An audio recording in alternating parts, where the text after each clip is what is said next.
Good morning everyone, সবাই কেমন আছো? আশা করি ভালো আছো। আমিও ভালো আছি। পুতুল দেব ব্লগে নতুন একটা ভিডিওতে তোমাদের অনেক অনেক স্বাগতম।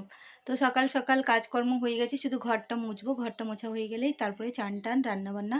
তো গত কদিন আগে আমি হাটে না লাউ নিয়েছিলাম, কিন্তু আমার খুব ইচ্ছে হয়েছে কতদিন ধরে যে লাউ চিংড়ি খাবো। তো চিংড়ি মাছ পাচ্ছিলাম না বলে লাউটা ফ্রিজে রাখাই ছিল।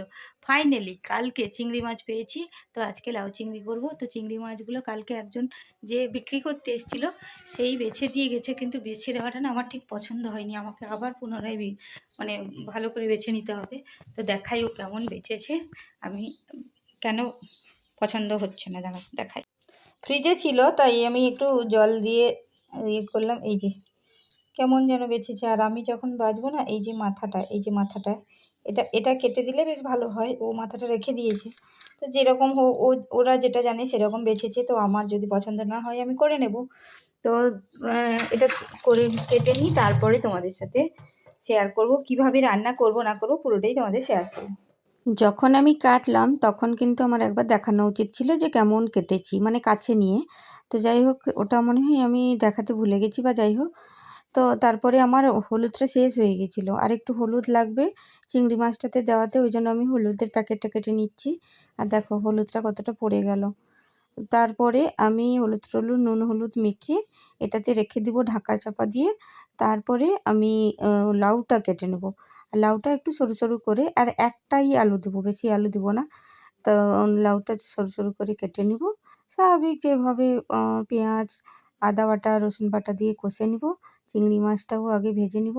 তারপর ওই কষাতে চিংড়ি মাছটা দিয়ে লাউটাকে না আমি কুকারে একটু সিটি দিয়ে নিব। ওই যে দেখাচ্ছি, তোমরা দেখতে পাচ্ছ কি না জানি না। এই যে দেখাচ্ছি, এই যে মাথাটা আমি কেটে নিয়েছি, এইরকম করে বেছে নিয়েছি। না না, আমি ভুলিনি, আমি মনে রেখেছি এবং দেখাচ্ছি যে কীভাবে কেটেছি। নুন হলুদ মাখা হয়ে গেল। এবার আমি এটাকে হাতটা ধুয়ে লাউটা কেটে নিই। ফ্রিজে অনেক সবজি আছে এখনও, এই ক্যাপসিকাম আছে, বেগুন আছে, লাউ আছে, পটল আছে, ঢ্যাঁড়স আছে, কিন্তু লাউটা যেটার জন্য এত প্রতীক্ষা করেছিলাম সেই লাউটাকেই আজকে করব। তো আর বড় বড় কয়েকটা চিংড়ি মাছ রেখে দিয়েছি কালকে পটল চিংড়ি করব বলে। আর দেখো ফ্রিজে আমাদের ডিম ভর্তি, মানে ছেলে আমার ডিমটা রাখতেই হয়। ছেলে আমার কিছু না হলেও একটা ডিমের অমলেট করে দিলেও মানে অনেকটা ভাত খেয়ে নেবে। লাউটা না একদম কচি ছিল, এই থাকাতে হয়ে গেল, কিন্তু লাউটা কচি ছিল। আমি ভাবছি লাউটাকে অর্ধেকের বেশি দিয়ে দেবো। তো আর লাউ এই গ্রীষ্মকালে খাওয়া তো খুবই ভালো, পেট ঠান্ডা থাকে। সত্যি কথা, আগে কোনো সবজি খেতামও না, চিনতামও না। শ্বশুরবাড়িতে এসে এখন সবজিগুলোকেও ভালো করে চিনে গেছি, আর কোনটার কী টেস্ট। আগে শুধু আমার মনে হয় আলু ভাজা, মাছ ভাজা, মানে কোনো মাছের ঝোল হলো তো সেই মাছের ঝোলটা দিয়েই খেয়ে নিতাম। মানে খাওয়ার প্রতি অত যেন থাকতো না। সারাদিন স্কুল টিউশন এদিক ওদিক। আর এখন যেন প্রত্যেকটা খাওয়ারকে কার কেমন টেস্ট, মানে কোনটা খেতে ভাল লাগে, কোনটা ভালো লাগে না, কোন সবজির কী নাম, এখন কিন্তু আমি সবটাই জেনে গেছি এই শ্বশুরবাড়িতে এসে। দেখো লাউটা এতটাই নরম আছে, মানে চটপট কেটে যাচ্ছে। তারপরে লাউগুলোকে কেটে আমি আজকে এত সকাল থেকে চেঁচানো হচ্ছে লাটসালাতে, সেই চেঁচানোর কারণটাও তোমাদেরকে দেখাবো কেন চেঁচানো হচ্ছে। মানে আজকে হচ্ছে সিউড়ি থেকে মোহাম্মদ বাজারে এই যে এই আলুটা দেব। লাউটা কাটা হয়ে গেছে, এই ছোট্ট একটা আলু দিলেই হবে। তো আলুটাও কেটে নিয়েছি, এই যে কেটে নিয়েছি। এবার কুকারে আমি ভরে দেব, মানে 2-3টে সিটি দিয়ে নেব, তাহলে খুব ভালো হয়। আর চিংড়ি মাছ, এই যে চিংড়ি মাছটাকে আমি আর হ্যাঁ, একটু পেঁয়াজ টমেটো সব দেবো, আর মশলাটা কষে নেবো। ওই চিংড়ি মাছগুলো ভেজে নিয়েছি, পেঁয়াজটা লাল লাল করে ভাজছি। তারপর ওই পেঁয়াজ ভাজা হয়ে গেলে আমি মশলাটা দিয়ে দেবো।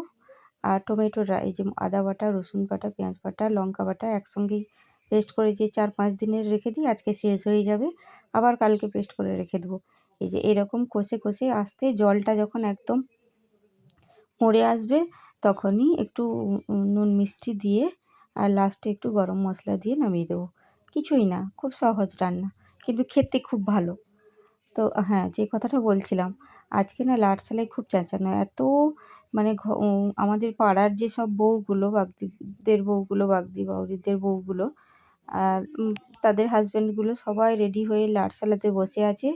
আজকে ওরা মহম্মদ বাজারে প্রধানমন্ত্রী আসবেন, নরেন্দ্র মোদী, ওনাকে দেখতে যাবেন সবাই। এত সকাল থেকে লাটসালাতে ভিড়, সেটাও না তোমাকে একটুখানি তুলেছি, সেটাও তোমাদেরকে দেখাবো। তোমরা হচ্ছে আমার মানে বন্ধু, তোমাদেরকে তো সবটাই শেয়ার করতে হয়। তো আর একটুখানি আছে জল, এই জলটা শুকিয়ে এলে, এই যে জলটা শুকিয়ে এসছে বলে আমি এবার গ্যাসটাকে অফ করে দেবো। একটু গরম মশলা উপর থেকে ছড়িয়ে দিলাম, তারপরে ঢাকা চাপা দিয়ে রেখে দেবো। তো আমার মোটামুটি লাউয়ের তরকারি কমপ্লিট হয়ে গেছে। খেতে কিন্তু বন্ধুরা খুব ভালো হয়েছিল টেস্ট। আর সবচেয়ে বড় কথা কী বলো তো, একটু প্রত্যেক দিন একই টাইপের সবজি খেতে ভাল লাগে না, একটু অন্যরকম হলে খেতেও ভাল লাগে। তারপরে বাইরের দিকে চলে গেলাম তোমাদেরকে যে ওই দেখাবো বলে, যে সবাই এই দেখো ওই লাটসালার যে ছাউনিটা আছে, ওখানে হাজব্যান্ডগুলো বসে আছে। আর আমার দোকানের সামনে, তারপরে আমাদের বাড়ির সামনে আম গাছের ছায়াতে সব বউগুলো বসে আছে চারিদিকে। শুধু সবাই সেই বাসটার জন্য অপেক্ষা করছে। ওদের একটা বাস দেওয়া হয়েছে, ওই বাসটা আসবে। তো এই যে ফাইনালি বাসটাও চলে এসেছে। বাবারে, কত প্রতীক্ষার পরে যেন ফল পাওয়া গেল। বাসটা ঘুরিয়ে নিয়ে সবাই চেপে যাবে প্রধানমন্ত্রীকে দেখার জন্য। সবাই মানে সকাল থেকে, কখন থেকে রেডি হয়ে যাচ্ছে, আমি সকাল থেকে চিৎকার চেঁচামেচি শুনতে পাচ্ছি। বাবারে দেখো কেমন সবাই ছুটে যাচ্ছে, মানে যে যার সিট নেওয়ার জন্য। তো তারপরে সবাই চেপে টেপে চলে যাবে। এই ছিল আজকের না আমার এই ব্লগ। তোমাদের কেমন লাগলো অবশ্যই কমেন্টের মাধ্যমে জানিও। যারা আমার চ্যানেলে নতুন তারা কিন্তু আমার চ্যানেলটাকে সাবস্ক্রাইব করতে ভুলো না। আর পাশে থাকা বেল আইকনটাকেও টং করে বাজিয়ে দিও, যাতে নোটিফিকেশানগুলো পৌঁছে যায়। চলো, টাটা।